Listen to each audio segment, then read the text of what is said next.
Today we got an interesting conversation, and I kind of want to give a little story time for you guys about a conversation that I had with a buddy of mine who's also a fellow filmmaker, and he was asking me about my take on a lot of the newer cameras because so many new cameras came out.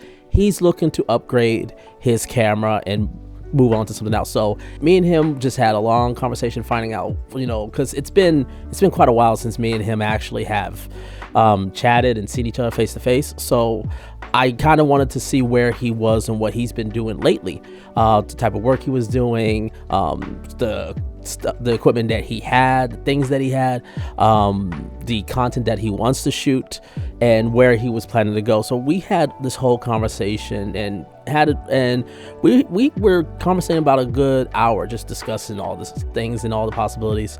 And ultimately, he decided he was going to go and try to invest in one of two cameras, I should say. He was looking at that his priority camera was to go with this guy, which of course, as most of you guys know, this is the Sony FX3. So this was one of the options that he was looking towards. The other option we ultimately landed on was the Sony A7 IV.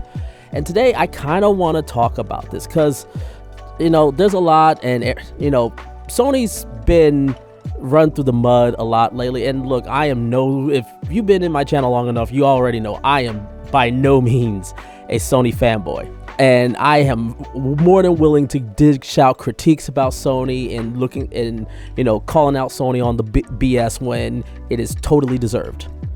Having said all that, when looking at the camera landscape and just seeing what, after that conversation that I had with my friend, I think this is a really good time to discuss a video on why I personally think sticking with something like the FX3, if you already have the FX3, or maybe you're looking at the FX3, why this camera, even 5 years later, is still one of the top options to go with in any camera ecosystem.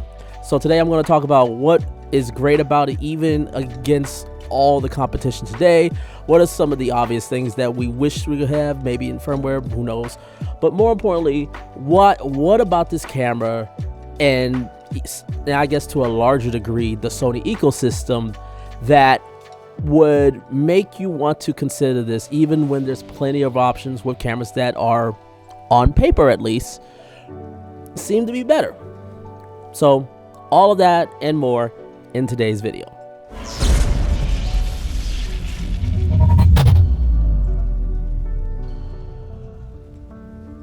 What's going on, everybody? My name is James Jackson. If you're new here, I do tips, tricks, news, and reviews for the film and video making industry. So if this is conversations and content that you like, definitely make sure to hit that subscribe button and hit that bell so you can stay up to date on all the content going forth. All right, so the Sony FX3, and the camera has been quite popular, continued to be popular to the point that not only has the price held its value, it's actually have gone up. Nevertheless, this is still an extremely popular camera and a camera that is in high demand, even though this is now, I think, 5 years since this camera has came out.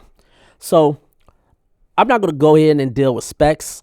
I'm just going to talk to you guys about my experience with the Sony FX3 and some of the things that I've enjoyed. I think the thing that most of us agree that when we're shooting, whether if it's me, whether if it's shooting on docs, whether if it's shooting personal stuff, or if I'm shooting weddings or brand films, I think the thing that really brings a lot of people to loving the FX3 is just the compact nature of this camera, and the fact that it's something that you can really just throw in a small little pouch or a small little bag, and you can go out and film and do so much content with it. And there isn't a lot of areas where it does bad in, or it sucks in. There's a lot of areas where it does great. It's obviously really great in low light. It has extremely fast readout speeds.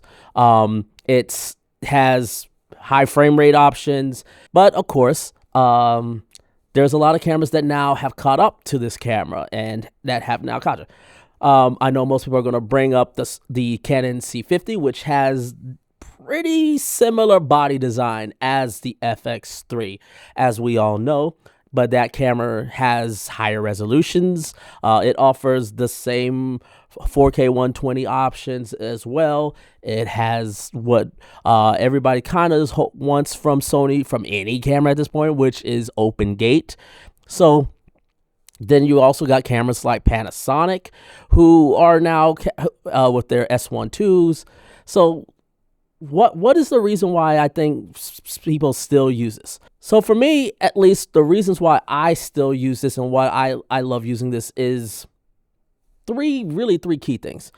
The first one is that the work environment that I make money off of is largely surrounded by Sony and Sony ecosystems. So at least here in Philadelphia and in the greater Philadelphia area, DC area, most of the people that shoot here, at least the colleagues and the people that I know and I'm close with, the cameras that they shoot with are, for the higher ends, it's Reds and Aries and Sonys with like the Venice. And now we're even seeing Blackmagic with their Ursa Cine 12K and 17K sort of going into that market. And then sort of the indie small budget projects that I've been a part of, it's been Blackmagics and Sonys. And pretty much that's so for me, the FX3 just fits right into the workflow of so many people that I have built relationships with. It makes their job easier. So making their job easier makes them want to bring me on to more jobs, which means I get more money in my pocket, which means I can continue to keep the lights on in my house. So one, it's just the simple fact of the ecosystem and the brand that Sony has built with this FX3 and also the rest of the FX lines that has come out. It makes easy to just get work. Now, I know I've had some comments in the past where people have said that, it shouldn't matter what, camera is. You should be about going in and doing the creativity, and you shouldn't be worried about making the agency's lives, better, and if you're just looking to be just completely running everything, you are the production company that's going to handle everything, then sure, you get to control everything, that's fine. But that's not the case for a lot of us. If you're doing freelancing or you're subcontracting or you're working with other ad agencies, typically, especially if you want to get paid, and not only get paid, but you want to work consistently, you kind of want to make life easier for your clients. That's one of the big things about, especially the amount of money that they tend to pay for our line of work. You got to make their job easier. If you just make their job harder, they're going to find someone else, and you could potentially lose a client that way. So even if it's just something minor, it's just having a camera that's consistent where they don't have to change, they don't have to worry about trying to mix and match different cameras, even though that's something I can do and I can do easily. But if I have to hand it off, that's not everybody's going to be having that same skill or may not have that easy time. So at least for me, it's just like, around here, it's just easier to shoot with a Sony camera, especially with something like the FX3. And this was something that me and my colleague were having conversation about too, whereas he's talking about, he's been working with some other creatives and they basically have been editing a lot on their Sony cameras. So shooting something with Sony is will keep things rather consistently. So basically that's the point number one. Point number two is continues with the ecosystem that Sony has built, but more importantly, it's the third-party ecosystems. And I'm not just talking about lenses. I'm particularly talking about wireless support. In this case, you got monitor control that most people talk about when it comes to Sony, where you have complete control over the camera straight on your phone. And it's something that's completely free. You don't have to buy an external monitor. Now, of course, if you guys been following my channel for a while, I've been an avid supporter of Monitor Plus, which is also free from the basic on the basic app. It is free. And you get control over the camera. You can touch the autofocus. It has to me, it has a great clarity and quality in terms of the image that you could get from the FX3. You can change all the settings that you want, and you get your different monitor controls. But if you just pay a one-time payment of $20, you can access a whole new point of like exposures, including stop-based exposure. Technically, that's kind of similar to EL Zone, but it's not EL Zone because that's would get them illegally in trouble. So we're going to just say they use stop-based exposure, but it's very similar to EL Zone. And if you are a cinematographer, we know our language is in stops, and stop-based exposure makes our lives so much easier. And to the point that even if I'm not using the FX3 on a shoot, I'm still bringing it because I can use this as my DP monitor, and I can put a lens on here similar to the lenses that I have, as my 40 is similar to my DZO 40. The 85 is close enough to the 75, and I can basically use the stop exposure tool and get the scene and work with the G&E crew and get exactly the look that I want. And because it's stop based, it's going to translate no matter which camera. So even if I'm on my Pyxis 12K as my main camera, I'm using the FX3 to get exposed, see the exposure of the scene, and basically allowing me to speed up and get things done, especially if I'm doing smaller content where it's either myself or a really, really small crew. That saves us so much times when I know exactly what I'm looking for and how to get it, and I can communicate that with the rest of my crew, especially my G&E crew. That's a big help. And that is something that to this day, no other one of the manufacturers has really been replicated. But with Monitor Plus, that is such a huge such a huge bonus as a cinematographer. It's hard for me to move into another ecosystem and then lose that option as well. And I think that's also a good segment into another thing, is that even though, the Sony is, using different color sciences and all that, I've actually found it really, really easy to match the Sony to my Pyxis 12K.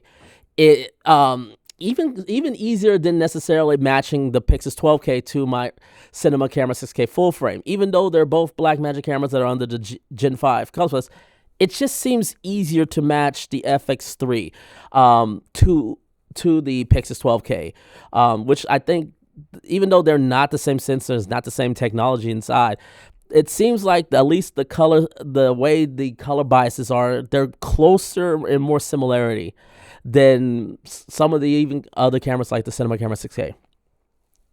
And this is especially true of getting the match if you're shooting B-roll on this camera, which you can now do, and all of a sudden the FX3 can get the Gen 5 color science, and then you can match them up. And it's actually even cool that you can even get close to matching ARRI cameras with this camera as well. And in fact, I can gain access to ARRI Log C3 and ARRI Log C4 without paying something like $200, like certain other manufacturers who try to offer ARRI Log C to you. And then ultimately, again, the final thing for me is, again, this goes into more ecosystem and workflow. I feel there's more varieties of what I'm looking for and lenses that I'm looking for in the E-mounts ecosystem versus the L-mounts.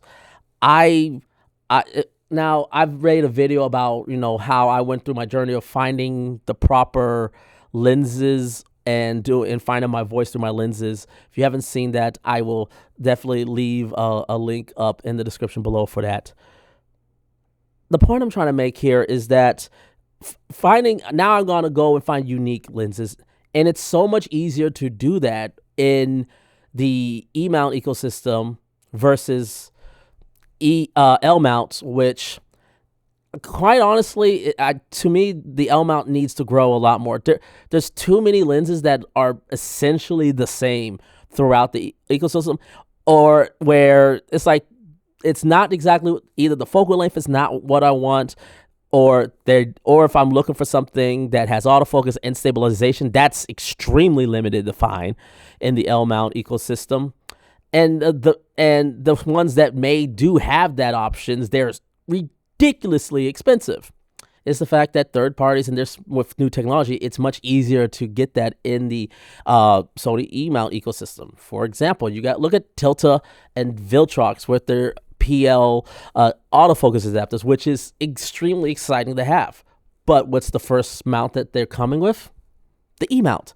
So for me, as a creator that wants to work and collaborate with brands, it's easy to get to try out new products in the E-mount ecosystem versus all the other mount ecosystems. Now, of course, over time, that can change.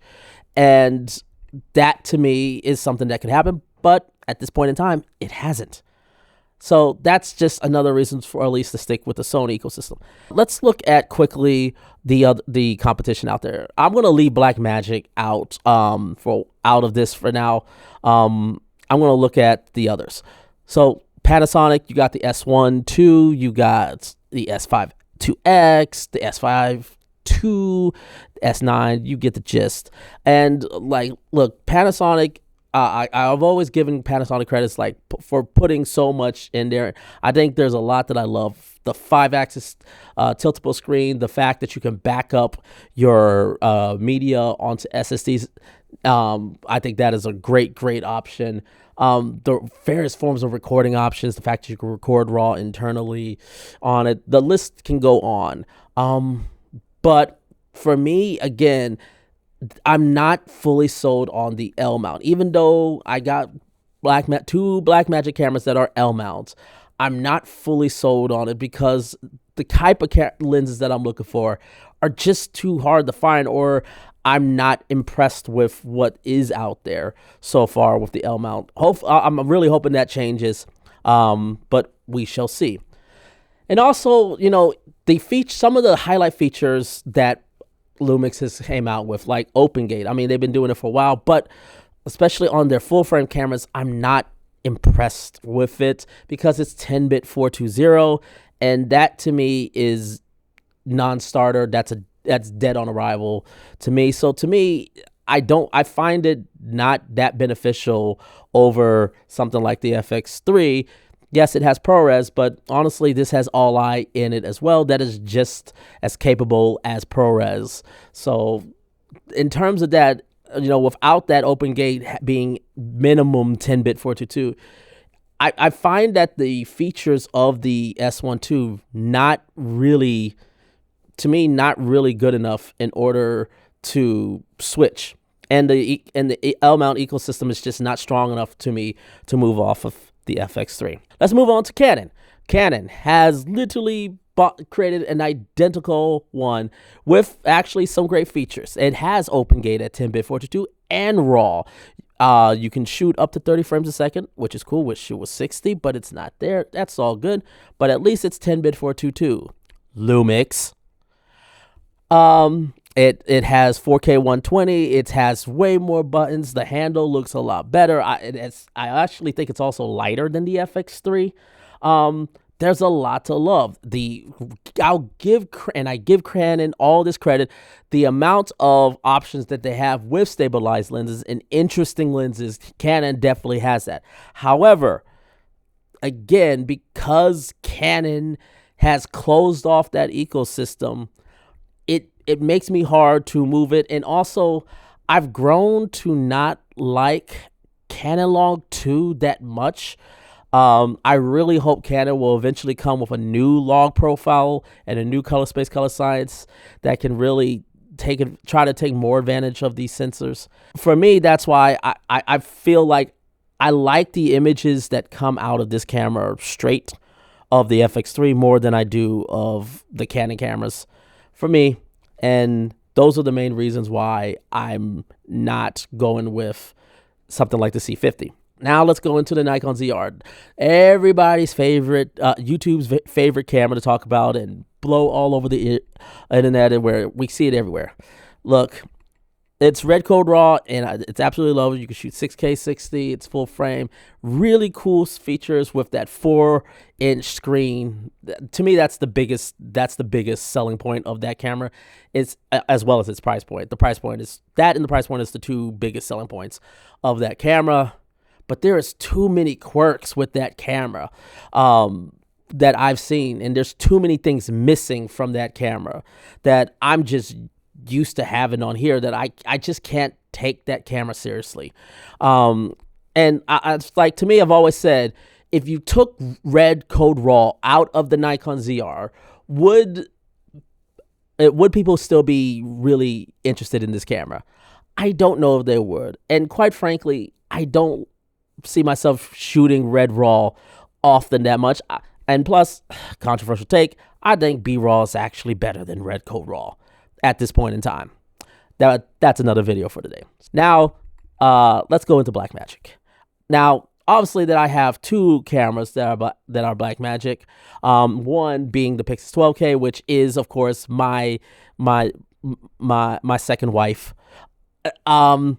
I absolutely love my Blackmagic cameras, and to me, everything that I have an issue with the FX3, each one of them solves one way or another. Whether if it's higher resolution, whether if it's the open gate option, the internal RAW recording options, whether if it's the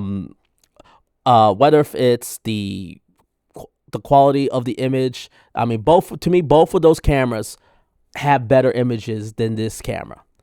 However, this one I feel like no matter what, I will pick this camera up and I can just go out anywhere and shoot and film with it.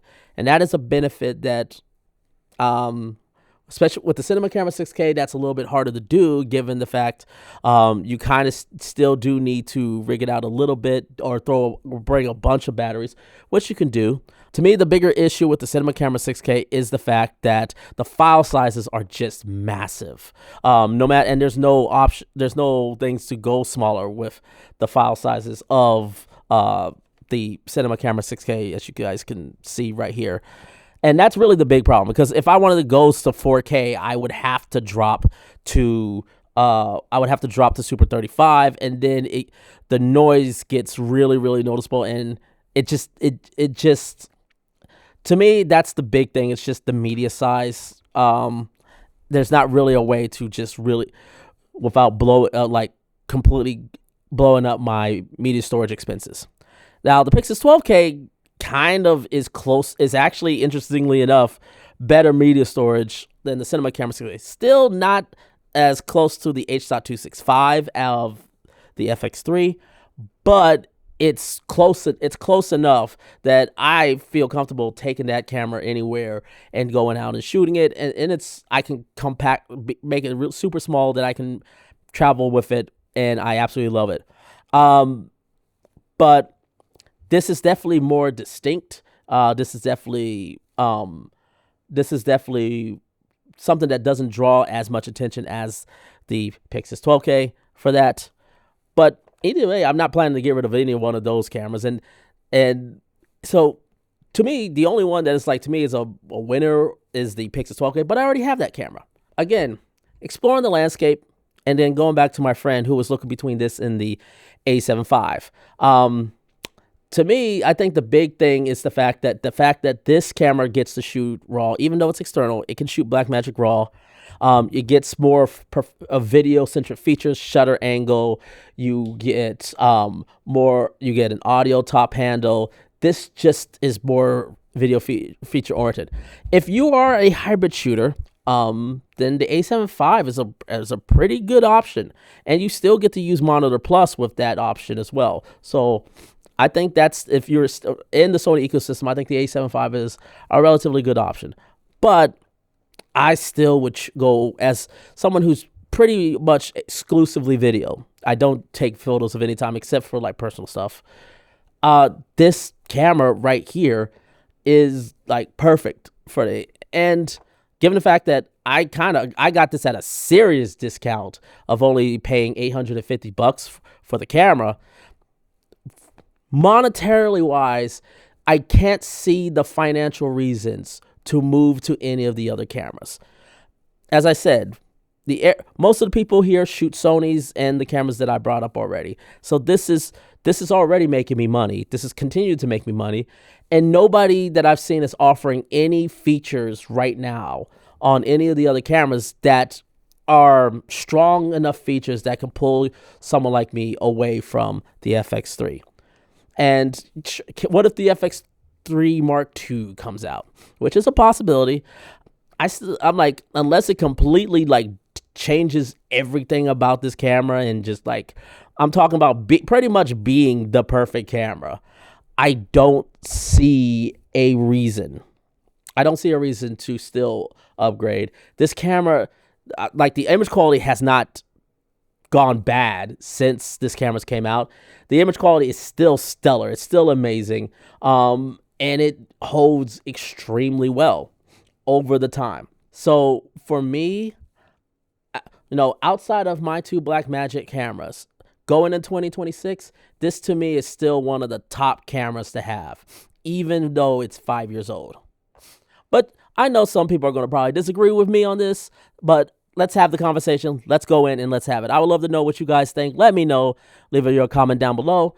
And as always, make sure to hit that subscribe button. And until next time, take care, everyone.